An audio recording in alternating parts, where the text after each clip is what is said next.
Industry leader, entrepreneur and philanthropist, our next guest is founder and owner of Plan B Group.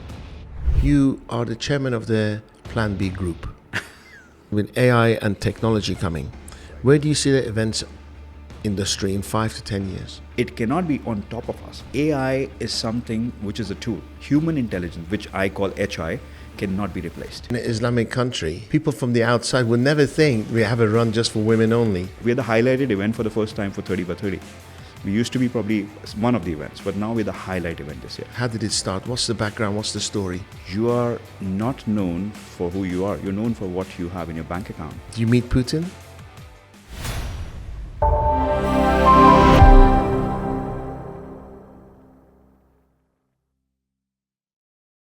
Dear gladiators, welcome to this episode of In the Arena with Dariush. Today I have a very special guest, a dear friend. I've become a very friend very, very quickly because we have a lot in common, shared in values, business and background. Today I welcome into the arena Dr Harmeek Singh. Welcome. Thank you for having me. Thank you very much for coming. I know you've had a very, very busy day. You said over the weekend you were at one of your events in Abu Dhabi. Please share with us. No, it was in Dubai actually. Oh, was it Dubai? Yeah, it was I in beg Dubai. your pardon. Yes, you said Dubai. It was in Dubai. So it's the biggest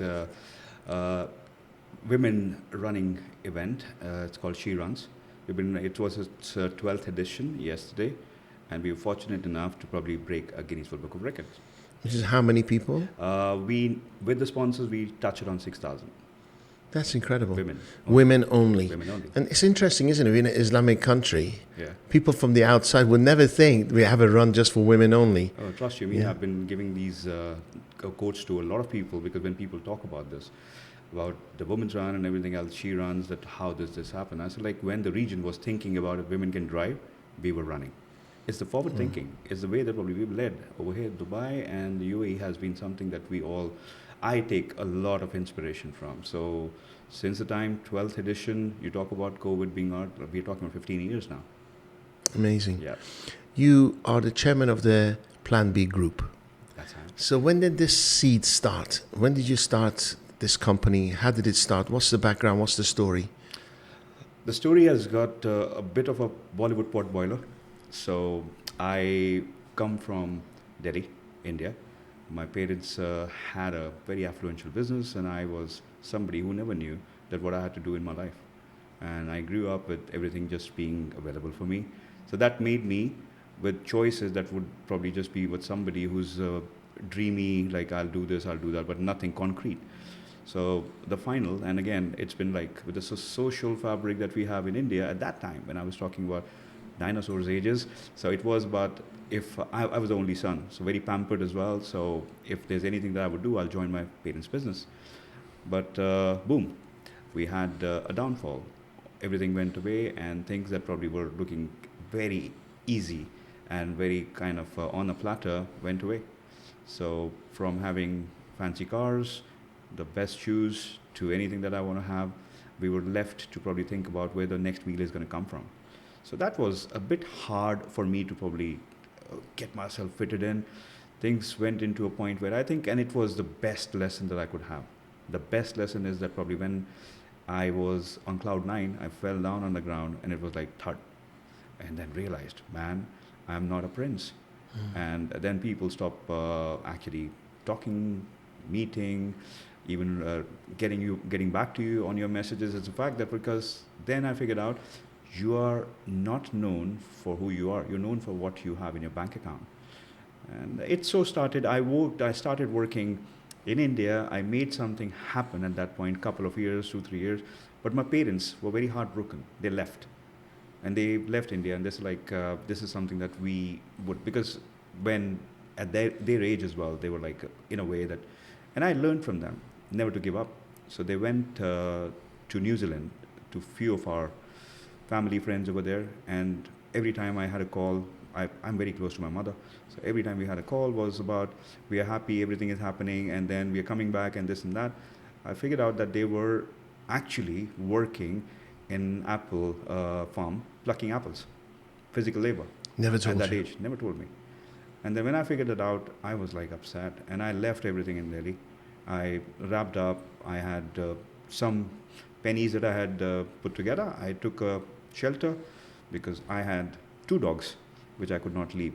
So, and I could not take them with me as well. I was married at that point. And then I put a shelter for them, had somebody to take care of that. My family was back home. And I came to Dubai, not knowing, because I had come over here as a tourist earlier, not knowing what I would do over here. But then again, I said, like, let me just see, because at my family's known to everyone, I cannot do anything else. And my parents don't want to come back to India, so I'll go somewhere probably I can actually see. And my sister was over here as well. So I came over here and looked out, what do I do now? One thing is that you need to probably think that you have to reach to this point. But then again, what next? So I had no plan. At that point, I was looking out for the classifieds, trying to copy CVs because I did not know how to make one. I write poetry, but not CVs. So I somehow figured it out. I had to put stuff that probably I have worked for this company, that company. These are my own companies, my father's companies in India. Like I was a marketing manager and stuff like that. So because I had to put something over there, I cannot just put it out. So, and trust me, it was very hard at that point, because when you're sending your CVs, you're going for your interviews, and after 15, because I came on a visit visa, after 15 interviews and people telling me on my face, you're rejected, it was heartbreaking. And it was something that probably I had to cope up with. And one day, it so happened that probably I'm an out-and-out aggressor. If you know anything about Sikhs, we are warriors. So as a Punjabi, I was like bottled up. So the last interview that I was in, they asked me questions. You want to do? I applied for a salesperson, and I know that I'm good at sales. I would probably be a good person with. I'm a people's person. I can talk. So at that point, it was a different industry, but I said, like, whatever, because salesperson or a sales for me is about, if you know the product, you can sell anything. If you know the product, selling is an art. It's not about any science. So if you know that probably what the product is known to, you can sell. So I went out and he's like, I'm sorry, we cannot select you. And we would possibly wish you all the best for your next one and everything. I said, can I ask you one thing? And there were 3 people. I was like, can I ask you a question? He's like, what? I said, why am I not fit for this job? He said, because you do not have a driving license. You do not have an experience in UAE and over here. And plus, you're just as a fresher. So we cannot have our brand to be given out to somebody who does not have. I said, that's pretty much where probably I asked this question. And he's like, why? I said, because you owe this job to me. He was like startled, and there were people like, what am I talking about? And I was really upset. My tone. How old were you then? 29. Wow. So it was, then he asked me, why do you say that? I said, because when you came to this part of the world, you did not have experience. When you had an experience, you got a visa. You got a visa, you got your license. So somebody gave it to you. You owe this to me as your responsibility to pass it on to me. He said, you are talking, it's not making any sense to me. Thank you. I left. 45 minutes later, I got a call. Please come back. And I went, and it was the same gentleman and the 2 other people who were possibly the owners, somebody that was there, and they called me and just like, and as from our native Southern Asian audience, they talk to a Sikh with a little respect. So they say like Sardarji. Sardar means head of the clan. So as a Sikh, people call us Sardarji. So then he said like, Sardarji, you got fire in you. Don't let it go down. And I got the job. But that was a starting point of a lot of challenges that I had to face. What kind of business was it? It was in digital printing. Okay. Related to advertising. Okay. And for me, at that point, those times when USBs were not invented, so we had floppy disks and CD. Mm-hmm. So artworks used to come in a CD. Yes. So somebody told me, this is the artwork. I said, like, but I listened to this, right? What is it? It's like, I was not prepared for it, but I had to learn the hard way. So I was given that opportunity. I was given a target, and in 20 days, they fired me straight up. And it was to do with that I took a place of somebody, and I'm not going to talk about which nationality or what, that I was supposed to probably, somebody else had to come on my place. And I took the place, and everybody wanted me out. So there was like a bit of office politics and everything else, and I was fired. I got 800 dirhams in my hand and a termination letter. I've got that. So I still read it every time. I called up the owner, who was very sort of inclined and very happy to see me as an aggressor, and I was going out and meeting people, because in 20 days I went to head office of Coke. I went a lot of places. So people were like thinking I'm doing certain things, and the quotations were out as well. So I called him, and it's like, but I got some other version of what has not been happening, and you're not complying with the office terms. And it's like, okay. He said, come tomorrow morning. And I went there, and he said, like, and he called the people that he figured out, and he did check on a back story of what was happening. And he's like, and he asked me, and he was in front of me, two people who were putting this conspiracy. He fired them in front of me. I said, sir, I don't want to do anything like this to anybody, and I request you not to do this. And he said, you're going to be the sales manager. I said, no, 20 days, because it was a little bit more emotional from his end. Sure. That probably, and he was a bit of a character himself. So no, let it be, and how. But somehow I had to go back. My visit visa was done. I had to go back, went back, and they promised me I'm going to get a visa. So sun comes up, goes down, and the visa is not coming. And you're in India. And I'm in India, and everybody is Phoning, what's going on, what's happening? No. They think that probably I'm somebody who has not been, like, I did not fit in. So I'm a loser. So people, first 2-3 days, friends will come and they'll talk to you, hello, let's go, and this, that. After that, people don't want to know that what you're doing. So it did come after 3 months, and I was here, and my first day when I stepped in. Same company. Same company, yeah. 20th of October, the first day of Ramadan, which I did not know anything about, but then again, that was good to probably just be in. And then I came, and 6 days later, it was my birthday.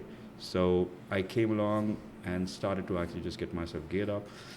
So I was promised 4,500 dirhams as a salary when I left. I came back and they told me your salary is 1,500 dirhams.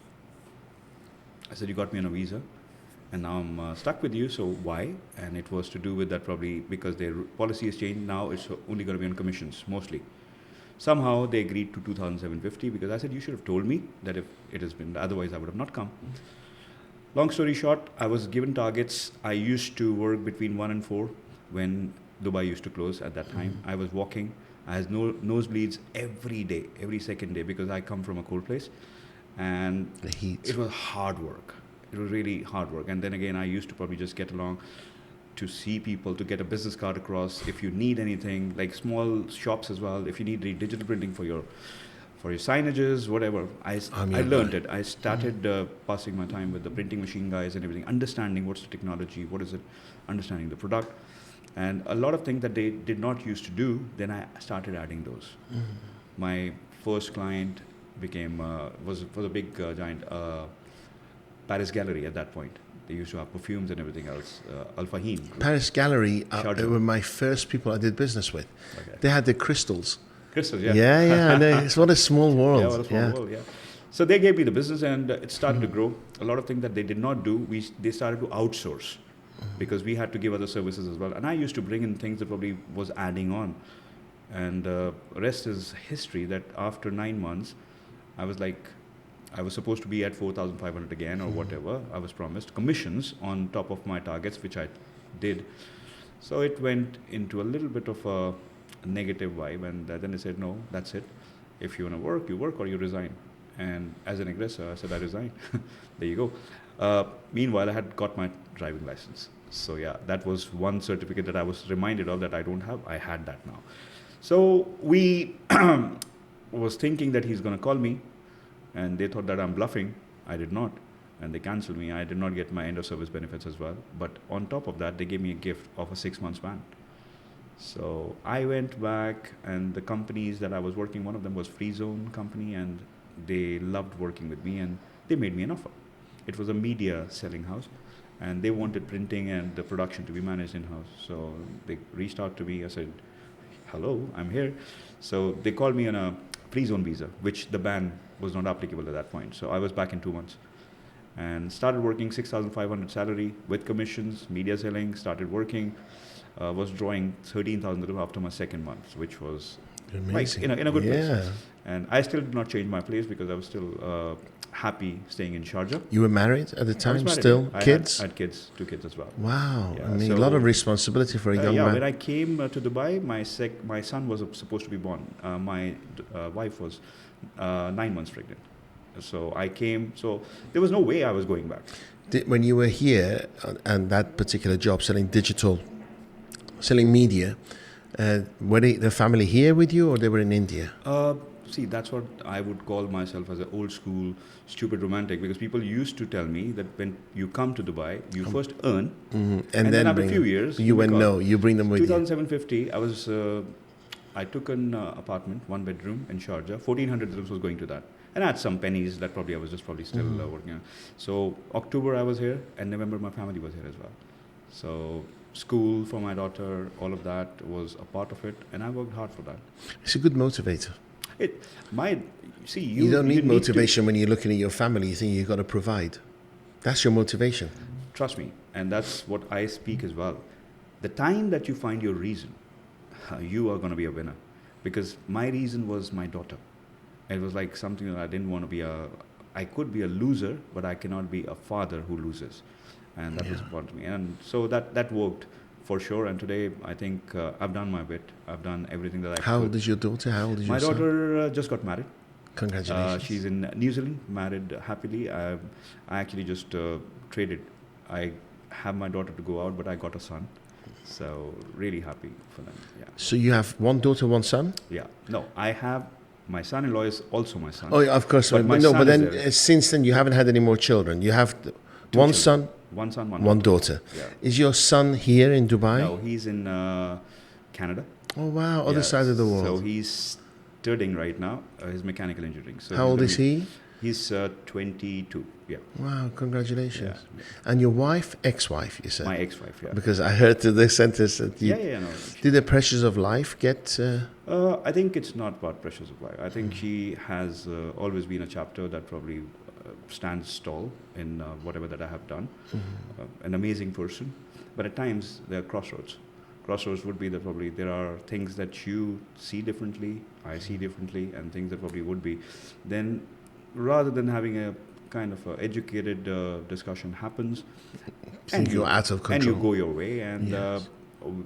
everything that probably I would consider is that probably has to happen for a reason. Yes. And I totally respect her and her decision and everything else, and that's how it Move should on. be. Congratulations Yeah. to both of you. Going back a little bit, your father, mom, they're with us, your father? Yes. Congratulations. My mother is my backbone. Amazing. Yeah. And what kind of business were they in? We had manufacturing of electronics. So at that point, when you're talking about 80s, and I'm sure that you must probably relate to for Iran as well. So we had those radio transistors, portable television, black and white. So we used to manufacture that. And we used to had that supplied all over India and in Asia as well. Was it your own brand or you white So labeled? our brand and Wow. also white label. So what went wrong? China. 90s, when China came in, we could not compete.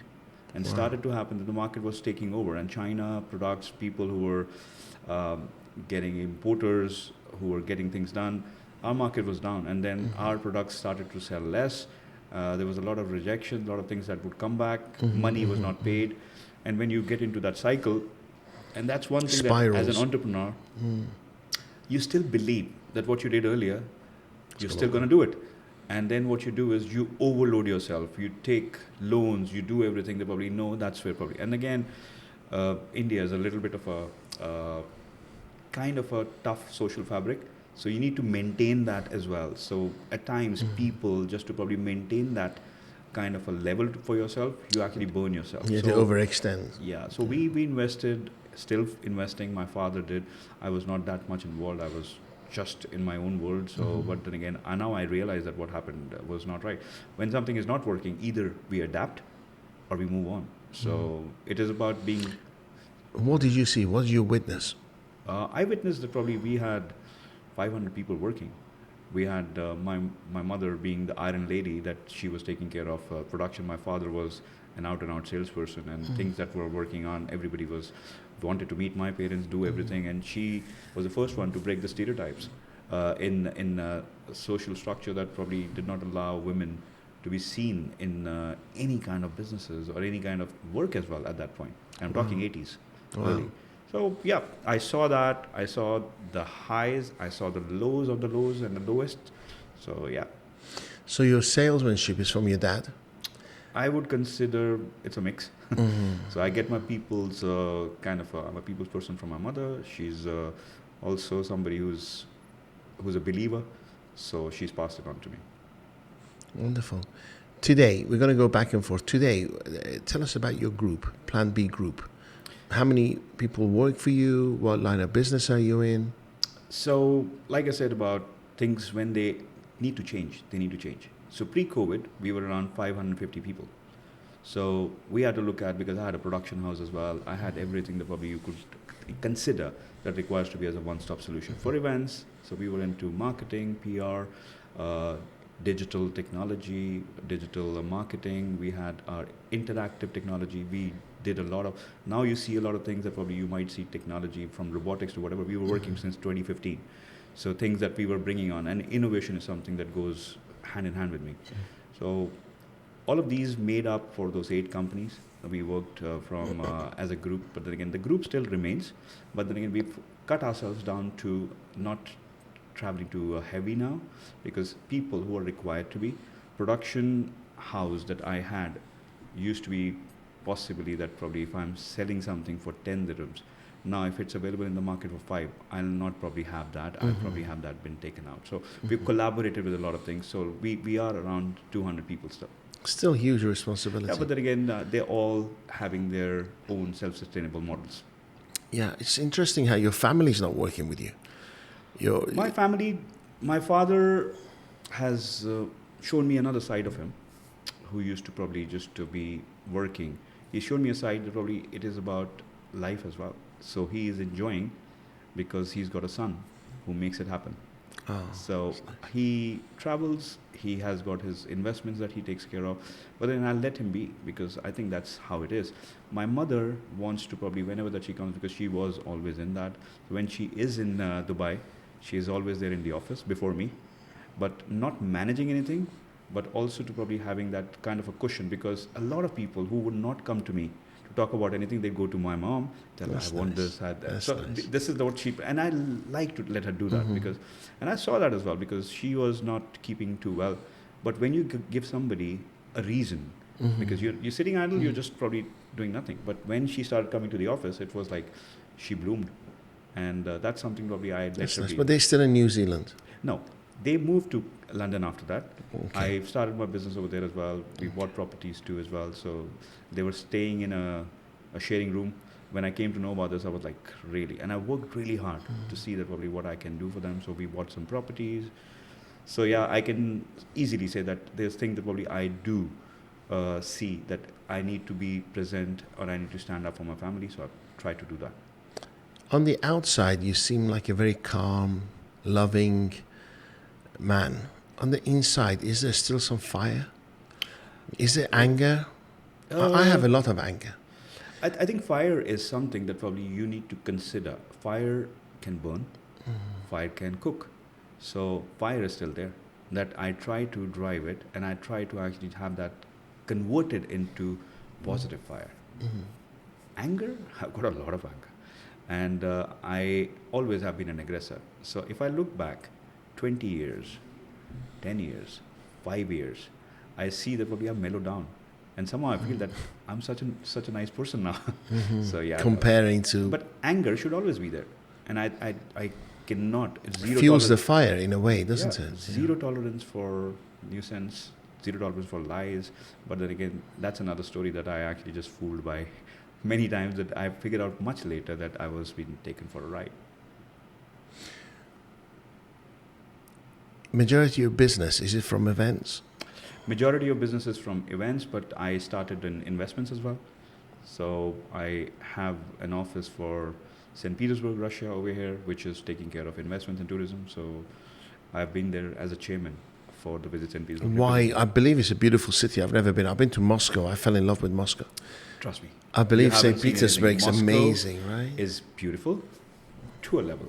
St. Petersburg is a cultural capital. You know that it was the original capital of Russia. Yes, I do. So this is something that when I went over there, like, I was like, wow, this place is beautiful. And there's a lot of stereotypes that probably I figured out, because till you don't go, you'll always have that gray Russians and this and that and everything else. Trust me. And what I had achieved, my doctorate has been given by the Federal University of Renepa from Russia for the work that I've done. So we made sure that probably I was doing, and first of all, it was to do with that they did not knew much about Sikhs. As a turban person, I was just moving around like an alien that they would realize that probably, and it was my responsibility to probably have knowledge. So What took you there in the first place? we had, by chance, at times you plan, at times life happens to you. So I had some visitors from Russia over here. We started working with them. Moscow Zoo, few places that they wanted some technology and things. We worked with them, and it was beautiful. And then came down that I met the head of Visit Russia over here. And it started to work, that probably this, that, and they loved what I was bringing on the table. They loved that probably I have a flair, and I'm a strategist. So I don't talk things that probably what you see. I see my route to be carved out, and in 10 minutes I'll tell you that this is where we can be, and this is the route that I can. So they loved that.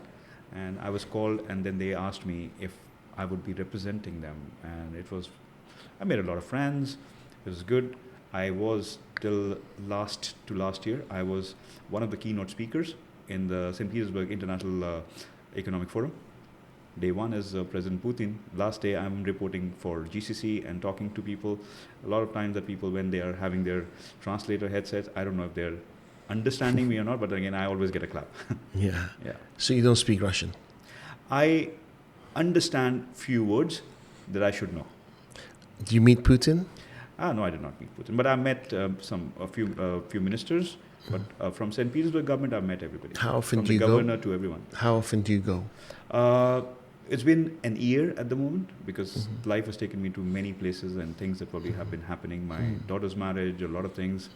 Opening an office in Canada, working towards other things that the company is going through as well as a restructure. So Russia has been online, and my team works on that. But then again, yeah, it's on the cards now. So do you do events abroad? You open the office in Canada? Events is something that probably is a part of, and now it's becoming much smaller. Events is about something that you would call probably it's a one-day event or whatever. I work on a strategy. If you're a brand, it's my job to put you through, and events or activation would be part of it. How do you reach to that point? What's your target audience? How do we reach to them? Data, like people talk about it now, but then again, since 2014, we're talking about data science. When data reaching through the right medium, understanding what your brand is to the right people is the way. Otherwise, you're sending out emails and you're sending out whatever earlier days. Was not making any sense. So conversion is important. So let's say I come to you. One of the challenges when you have 200, 300, 400, 500 staff is to keep in the culture. So one of the things I found out in business, I'm a salesman. When they want to do business with you, they adhere to all the levels and standards that you promise. But then the moment you give it to a member of staff or a team, are they going to keep the same standards? Are they going to keep the same cultural values and stuff? How do you maintain that? I have my own version of keeping a track. Now, I've learned it the hard way as well. So it's about that probably I cannot be everywhere. My mother only had me, so there's no clones. I do keep a tap on everything that is happening, and that's what makes me go as well. I'm still passionate about it. I still roll up my sleeve. Like day before yesterday, team did not expect me, and they were setting it up, and everything else was happening. Dry run has to happen because it's a huge event. His Excellency was there from Sports Council. Her Excellency was there from Dubai Foundation of Women and Children. So a lot of things. And this event means a lot to me as well, because it is to do with the powerful, wonderful woman that I had in my life. And this one was initiated based on the fact that probably I do support women, and it's about the stereotype that women are behind men. Men can be supporting women as well. So I reached over there at 1 a.m. They were like completely taken by surprise that I was not supposed to come. So I do have my ways of keeping a track, and also having a bit of a lack of information on deliveries helps me because I keep a track. So if somebody knows that this strategy has to go out by, say, like day after, it is supposed to go next week. So I need to probably just go through it. And I've got a circle of team members who filter it as well. Trusted few. Trust a few, yeah. My circle has gone smaller, but again, filtration is important. So if you came to me and I say to you, and this is true, and I say to you, look, I have, as you know, quite a large following. I don't have a database. I don't have a community. It's true. Right. I don't, because it all started from the heart and not from a business point of view. Right. So people are coming to me saying, Dariush, how do I keep in touch with you? Right. How do you keep in touch with me? I don't. Mm-hmm. Just if you follow me on social media. Right. But I don't have a community platform. I don't have a funnel. Right. I don't measure conversion rates. All I know is, thank you God, is that every time I do a seminar, it gets sold out. Every time I do a training sessions, it gets sold out. But then I'm sure there's an easy way of doing it. I know that a lot of my peer group get speaking gigs that I don't, because I'm under the radar. Okay. So if I came to you, how could you, this is serious. And I'm telling you, how could you help me? Sure. See, I would consider, one, if it's actually working well for you, people normally don't think of changing. But when you're talking about it, this is a good thing. When it's going good, people don't think about what's going to happen. Oh, they think the sun shines out of their backsides. It's happening. For me, any brand has to have an emotion. If you don't have an emotional connect, then you are only on the top surface. And it is not going to probably last. If you may have something that probably tomorrow, and God forbid, if you have a negative impact on something that goes into your PR team might probably just try to get a disaster management, whatever. But at times, it may fall to a level that you might even not know, that million followers. And I can tell you about a few Bollywood people that we've been working and everything else. It goes down seriously. So the fact is, an emotional connect of looking at you as a people's person as well is important, to embed that. You don't need to do this on your own, but you need to have a couple of people. That's all that you need. You need to probably create. Would your team provide those two people? Yes, we will have an external kind of a platform. I'll give you a complete strategy on that. How do you work on that? So you are someone who's got your seminars, making gladiators, letting people to probably learn how to do business, right? Yes. Okay. Why don't you actually just probably give an opportunity to some of them to actually just be on your seat? Give them an opportunity. Let them to probably just, and it's not about financials, let them to probably see that you can create heroes as well. You're leaving a legacy. You're creating something, probably a leader makes and creates more leaders. That would hit really well with people. Their dreams do come true. I agree. I absolutely 100% agree. And I think, yes, and I think one of the stories, we go back and forth. I'm really interested in listening to you and your expertise. For instance, my book, okay, in Virgin is one of the top sellers. Good. Borders don't stock it. Right. I go to the airport and I don't see it anywhere. And I feel I need a PR company who could take care of it and make sure that, and also I have money, right? So I could actually, as an author, rarely authors have money. Right. And I can put books on sale or return on retailers. But I don't know who to go to. Right. Would your company be able to help 100%. me with that? I would love to. I haven't read your book. I was just doing a quick search and I heard about the 12 Principles of the Mother Day. So I would, first of all, I'll love to read it. Thank you. For me, then that becomes that who am I reaching to? Who do you want to reach out to? Then we create a platform. So there is one, which is the lowest hanging fruit. Then comes the people that probably they do not consider. To get them converted as well, to have a connect. You will only grow from there. It multiplies. And I am someone who loves maths, but I'm not a big fan of additions. I like multiplication. So it's important for us to look at it that probably if you have a great way of maybe getting people to be inspired, you have strategies that you work on, what to do in your business to be successful. I have a strategy how to maintain and sustain that and create a flow that probably it remains and it is growing, but exponentially, but then again, you're also creating yourself as a niche market for yourself. If I'm going to start my community, today it's, what is it today? Today is the 9th, I think 10th of November. In 2 months, can we start something and have a community in 2 months? You will have platforms being created during these 2 months as well. So I'll tell you one small story. So the She Runs, it's not become big on its own. You may consider Was this your creation? it is something that was created by UAE Athletic Federation. Okay. I was the strategy director, first expat, first Indian to represent UAE on a global level. So I was strategy director for UAE Athletic Federation. At that time, it was not doing so well. And they asked me, Harmeek, I said, yes, give it to me. My first event in Dubai was Dubai Marathon. And I'm a sports person, out and out. So I loved what I saw because that's something people see, it's a failure. Yes. I see this is a brand. So what we did, what would you consider as a run? You come, you run, you go. Correct? I created an emotion. We are not an event, annual event. We are a community. Every month there's something that is happening. We are in universities, we are in schools, we are approaching, government is supporting us for getting people. Fitness started with Fitness Challenge having the 10th year next year, but then again our 12th edition is there. We are 15 years now. So I was with Sally Edwards yesterday from head of, she was running. She said, we are not that planned. How far was the run? 1 kilometer, 3 kilometer, 5 kilometer, 10 kilometer. We are not talking about that you Have to your run time 25 does not matter. Yeah. Your time does not matter. You show up, you're a winner. And you would have seen emotion. I'll just check our social handles. You'll figure out everybody's winning. Is this a profitable business for you, this She Run? Not earlier. I was going to say, yeah. But then again, now it makes profits. But then again, for me, this project It's a social. It's a social cause as well for me. And now next year we're planning to be in Abu Dhabi. People are calling us. Riyadh called us. Qatar, I have an office as well. So I wanted to probably see that probably it's not about being accessible, but making sure the brand is so strong that it grows. You have so many runs happening. You know, throw a stone, people are. We are on the calendar. We are the highlighted event for the first time for 30 by 30. We used to be probably one of the events, but now we're the highlight event this year. So we've reached to a point with this emotion. Creating a brand is a strategy that you have to work on, and that comes with the fact that Do you have the team? We have a team that they can support your vision and your. That. But then again, if you come to us, I'll personally be involved in that. Yeah, I'm seriously interested. Let's meet you tomorrow. Done. I'm being serious. And I'm being serious as well. Thank you.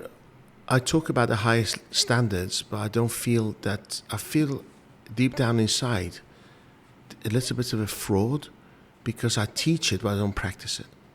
It's like having a great coach who doesn't go to the gym, but teaches you how to be a gym. Yeah. You're right. And how can I, although I've done well financially, how can I teach others when I'm not practicing it myself? True. And I do know, for instance, if I had a community and I was going to do a seminar, I'll give you an example. We had 3,500 people turn up at our last summit. We didn't have a database. Wow. So to sell tickets for 600 people, I had to advertise it all from scratch. If I had a community, I could have just sent one notification every. Yeah, you'll be sold out. We'll be sold out, but it's higher cost. Higher cost, yeah. I see that you are also, in many ways, you're a successful person. Thank you. You got the brain in the right place. But somewhere down the line, you are a bit disconnected from your heart. That's my observation. And you're a beautiful person. Thank you. It needs to probably go out because what we are doing right now is on an upper level. When you go deep, you love it.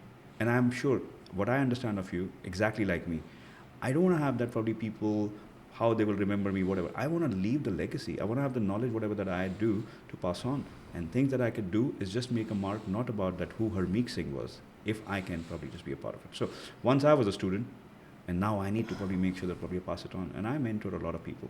Sure. Make sure you charge. Not at the moment, but then again, that's... When you do it for free, they don't do anything. No, but I pick up. I pick people. I don't do it as an ad hoc basis. Somebody reaches out to me. I also need to understand. So things that probably... It gets me into a comfort zone as well. Trust me, it's... Money is something, and this was my last podcast. Money doesn't excite me that much now. It does, but bring it to a point, because I am a little bit on the hard side. So I look at things that probably I would like to do, that I am creating something that if, like, very small example, you know, I came to Dubai and I had been driven in the cars, air conditioned and everything else. When I was walking, and when I saw that probably the sun is just so harsh on me and having nosebleed, and when I'm passing through the zebra crossing on a red signal, I see cars, everybody is there in their air conditioning. And I was just, I don't know, stupid. But I was thinking, yeah, can somebody not tell me, come sit inside? Or like, does somebody not see me on this? So at that point, it is something probably I want to lead by example. So at times I stop my car, and it could be anyone. Sit, I'll drop you. Like we are headquartered in DIP, so there's a lot of blue collar workers. I don't shy away. We have a water station in our office, which is 24/7. Anybody who comes around and around as well, anywhere. Sure. So yeah, that's beautiful. Yeah. Yeah, I think to answer your question is that I'm actually very heart-led, more than ever before. At the same time, I'm guarding it because that you are a beautiful person. You have got a beautiful heart, but you are scared, and you have. And I'm never scared. Honestly, I'm never scared of it. I'm not even scared of death. I'm guarding it because I can't do with any more pain. Yeah. I just can't do any more pain. So I'd rather not invite. Let's meet outside as well. Yeah, let's not invite anybody in to inflict more pain. I'm not scared of nothing. Honestly, I'm not scared of anything because I've had it. You and I faced it all, right? Yeah. Apart from death, that's the ultimate, and who cares afterwards anyway? Absolutely. So, yeah. So my legacy is again similar to you. Nobody helped me when I was down, and I thought I'm going to be there for people when they're down. True. At the same time, I've realized, and I've coached hundreds of thousands of people, is that when they don't pay attention. Yeah. When they don't pay, they don't value you. I do 100%. I'm with you on that. So Yes. my work ethics is very relatable to that. But when it comes down to what I want to do, you know, that's my personal side to it. Indeed. So when I'm putting myself out, which I am gonna be, I've been invited a lot of times for being a speaker. So that's on the cards. I'm gonna definitely look out that probably that should be charged. Absolutely. Yeah, so it's gonna be on the cards. Maybe next year we are working on that. Absolutely. Like you said, a lot of times that we are making people as a brand, and you don't exercise on yourself. Exactly. It's a lot of web companies have got the worst website, but they've got the best website designs for their customers. True. With me at the moment, it's comfort zone. I've reached the comfort zone, and I'm like, why should I bother? Why should I? I'm relaxed. I'm happy. So if I can be happy for the rest of my life and not have to work, That why makes should us I? complacent. Yeah. Yeah, but then again, you talking about this has given me a lot of positive vibe towards you. So you are that person, and I think you need to probably explore more. What you've reached is great. There's more to it. 100%. I think I need to work with someone whereby they understand me. True. You know, like I've had a personal trainer, and he's a personal trainer to my 17-year-old son. And he wants to train me like him. And I go, no, I don't have the same knees and the ankles as he has. Yeah, so you have to change. You have to adjust the way and adapt the way you train me to One size him. doesn't fit all. You know, I'll snap my Achilles or something with the way you're doing it. Right. So I'm looking for, seriously, a PR company, a company who can take my community to the next level. I have interest from worldwide. I want to take my summit worldwide. I have interest. I'm actually going next week to LA to do a speaking gig on stage. I don't want, and if I come on, or like if we connect on this, I don't want anybody to look out when they come to your office that who you are. I want them to know before they come. So that's what we want to make you as a person who's accessible to a point and people relate to him. Thank you. Yeah. And they understand my values and our story. That's a very important thing.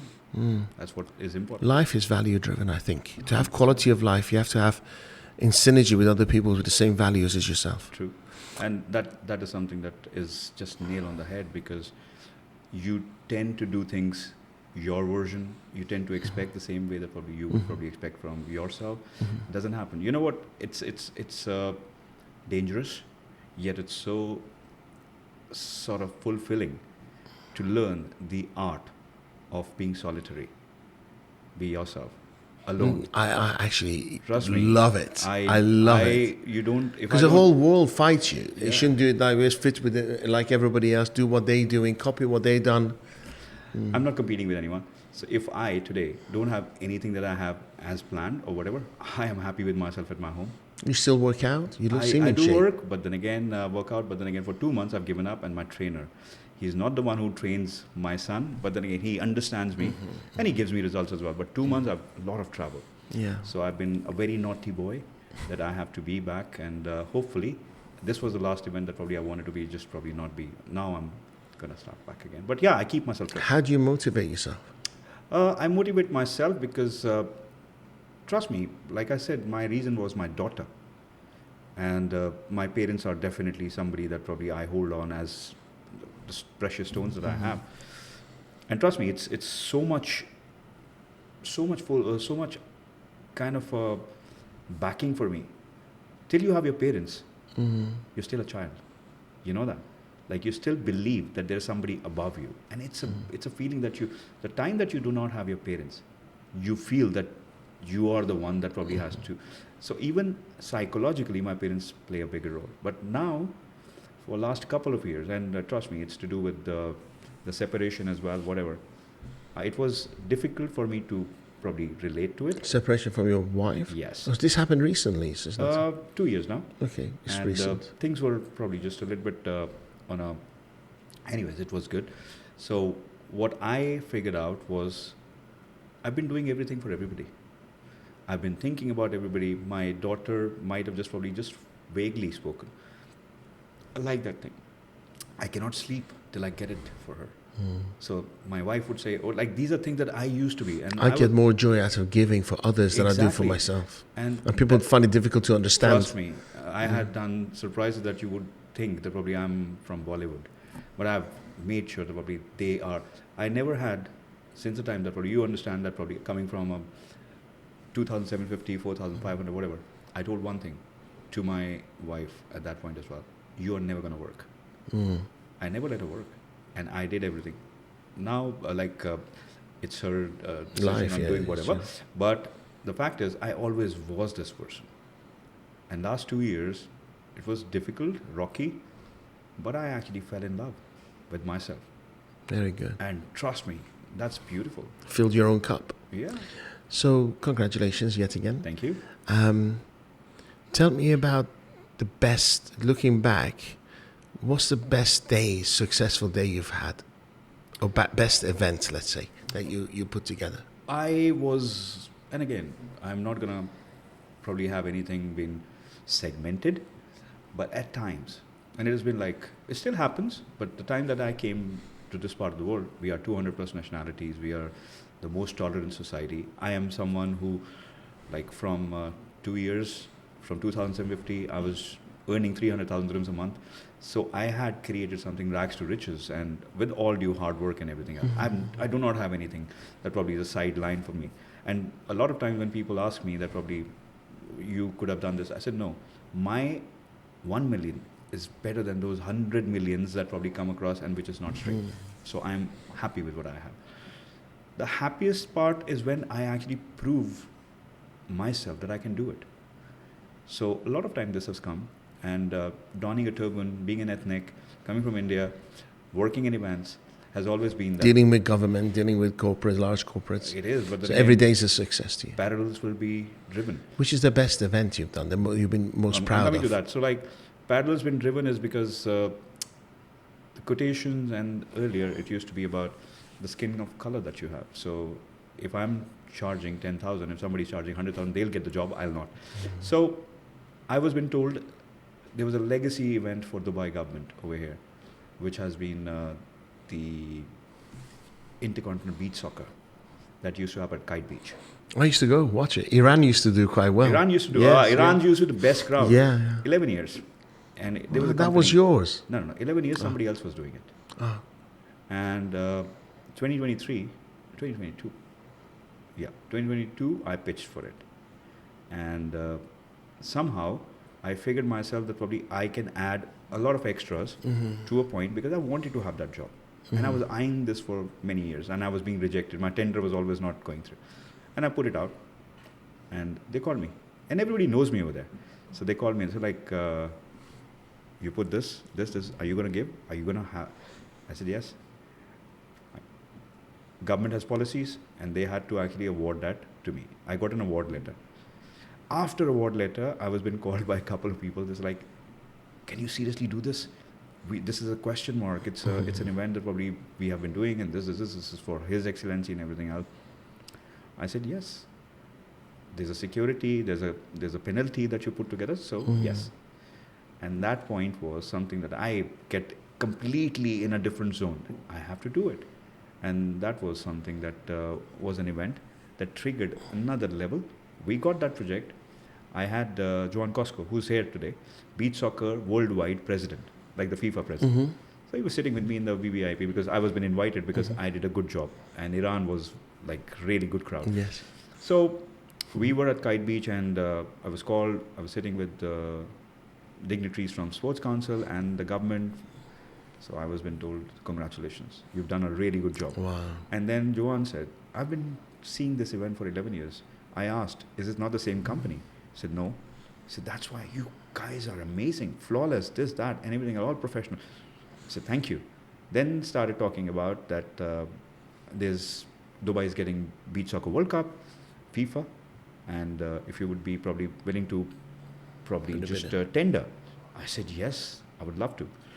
So I got the tender for Beach Soccer World Cup, working with UAE Football Association, working for His Highness Sheikh Rashid Al Nuami, President for Football Association over here. And again, the questions were there. So I created... you got that? Yeah, I got that. I took a stadium, I bought a stadium, 3,900 modular stadium. We placed it. I was working on the marketing for them, how to have that, because timing was... There was a lot of flaws. Because there's too many drivers, local organizing committee, LOC, a lot of things that was not in place. And then time was a big factor. So they were delayed. There was a lot of things. We were supposed to be in Burj Park. Then we changed to D3. And I got the project, and they asked me, and His Highness came, and he asked me, he said, Doctor, are you sure you're going to make this happen? Because 2 days after, because this normally requires 75 days, we only got 25. I said, I will make sure that it happens, sir. And he said, 2 days of thunderstorm is also planned over here. What do you do? I said, don't worry. We'll you have a work plan through B. it. Huh? You work through it. Oh, yeah, I said, you have a plan B. Don't worry You about it. have plan B. Yeah, so we were there, and storm came, a lot of things that did not. And they said, let's cancel the practice matches. I said, no, we're not going to cancel anything. We're going to. So I had a backup team and everything else. We managed it. The VIP opening for Beach Soccer FIFA World Cup, President Hemi is there. His Highness is there. Everybody, dignitary from His Highness, His Excellency Commander of Police, and everybody. Media is there. His Highness comes, and he breaks the protocol. And the media knows me as well. I was VVIP, but on a corner because I'm no one. Yeah. And again, it helps me. I'm the only turbaned person over there. He said, Doctor, come here. And he broke the protocol, His Highness. And he called me and he said, like, you made Dubai and UAE proud. And Hemi was there. He's like, I've never seen something that probably has been this version. And that started kind of a ripple effect. And what happened was the LOC for the next year's FIFA Beach Soccer World Cup in Seychelles were there. They shook hands with me. Politically, that was a little bit of a turmoil, but then again, I delivered the Beach Soccer World Cup in Seychelles as well. And I got the highest medal from the president. Wow. So what we did, so I am now, as we speak, so His Excellency was very impressed with whatever I was doing. So we have been appointed, the government has changed, but now we have been like given as directions towards sports tourism, strategizing, how do we make Seychelles a place? So like I'm telling you, strategy is the soul of everything. So you have an office in Seychelles now? I've opened a company, but that's been, office has been given by the government. Wow. Because the elections just happened now and the government has changed. But we still are looking for them to settle down, and we're going to do some more newsworthy work over there. Amazing. The ideas, are you the only idea person, or you have a group of people with ideas? I've got a group of people. I need to have people who are possibly logical and have got certain things to contribute to. So like I'm talking to you right now, I can come up with an idea. So it always is about a bounce off. And like-minded people, things that probably, and I've got a good team. We go... Are most of your clients government? Or? Government. We have international brands as well. Okay. And we work with a certain bit of our CSR as well. So I work with MAN, which is Abu Dhabi. I work with Dubai Foundation of Women and Children. We won a Links Award for that, for violence against women. 25th of November is the International Non-Violence Day for Women.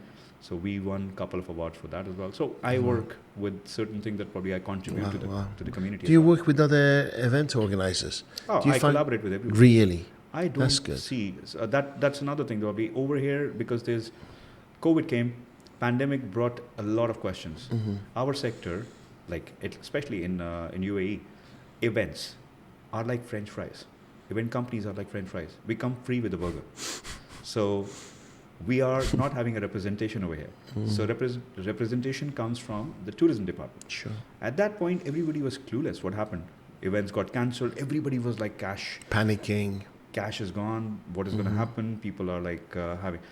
And at that point, people used to probably think like quiet, nobody. And there was only one association over here called ILEA Middle East, because that was the only one representing officially by the government events company. They had 125 members, like the usual monthly or maybe quarterly meeting with the wine and cheese. But then again, going down, that's where probably I come into the picture, because events is not about a live events only. Events is not about that probably you have somebody who does an event, you bring in a star that probably is going to sing and go. No, events is about that truck driver who brings the stuff, who delivers the stuff to you as well. Everybody, it's a kind of a pyramid. A pyramid, yeah. And everybody gets affected. Nobody talks about that. So I started something at that point when everybody was... I called a couple of people who thought I was a competition. Picked up the phone. Harmeek, how are you? What are you doing? Any cancellation? I said, I'm not here to gossip. Cancellations has happened. We need to come together. There's no norms over here. Let's sit together. Let's create some standardization. Because that's very rare. But I think as a leader, it comes naturally to me. I have been a collaborator, but people would always try to run away. I received an email from someone who's doing a desert 100 kilometer. And they reached out to me and my team brought it to me. And the email stated that we want a she runs team. You guys are amazing and this is this. And at bottom was, please don't think that we are your competition. Like, that's the mindset, you know. And then suddenly I started getting calls from all the people that I thought that probably... Wow. And I had a letter that I drafted to go to the executive council. And it was, everybody wanted to be a part of it because nobody knew what has to be done. So we went to, before that, ILEA Middle East called me. So like, you're bigger than us right now. You've got 300 signatures. I said like, yeah. He said, do you like to join us?